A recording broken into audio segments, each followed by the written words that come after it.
എറണാകുളം ഏലൂരിൽ ദേശീയ പതാകയ്ക്ക് പകരം കോൺഗ്രസ് പതാക ഉയർത്തിയതിൽ ട്രോളിൽ കുളിച്ച് CPM. ഏലൂർ പൂത്തലത്തെ ബ്രാഞ്ചാണ് പാർട്ടിക്ക് ആകെ നാണക്കേടുണ്ടാക്കിയത്. കുറിക്കുകൊള്ളുന്ന പരിഹാസങ്ങളാണ് ഇതിൽ പാർട്ടിക്ക് നേരിടേണ്ടി വരുന്നത്. ദേശീയ പതാക ഉയർത്തി അധികം പരിചയമില്ലാത്തതുകൊണ്ട് പറ്റിപ്പോയതാണെന്ന് ചിലർ. ഇത് സർക്കാർ ഓഫീസിലായിരുന്നുവെങ്കിൽ എന്താകുമായിരുന്നുവെന്നാണ് മറ്റു ചിലരുടെ ചോദ്യം. ഒരു ചെറിയ അബദ്ധം പറ്റിയതാണ്, നാറ്റിക്കരുതെന്ന് പറയുന്നവരുമുണ്ട്. കയ്യബദ്ധം പറ്റിപ്പോയെന്നാണ് കളമശ്ശേരിയിലെ പാർട്ടിക്ക് പറയാനുള്ളത്. ബോധപൂർവം ഒന്നും ചെയ്യൂലല്ലോ, ഒരു അബദ്ധപരമായിട്ട് വന്നത് കേസാണത് കേട്ടാ.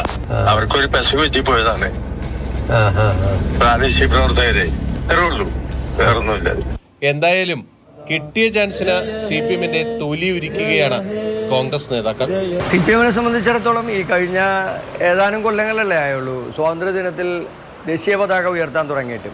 അത് ഏത് കൊടിയാണെന്ന് CPM നേതാക്കന്മാർക്ക് ഇപ്പോഴും മനസ്സിലായിട്ടില്ല. അത് അവരെ പ്രവർത്തകരെ കുറ്റം പറഞ്ഞിട്ട് കാര്യമില്ല. പരിഹാസങ്ങൾ ഏറെ കേൾക്കുന്നുണ്ടെങ്കിലും ഈ കയ്യബദ്ധത്തിന്റെ പേരിൽ ആരെയും പിടിക്കേണ്ട എന്നാണ് CPM-ന്റെ ഇപ്പോഴത്തെ നിലപാട്.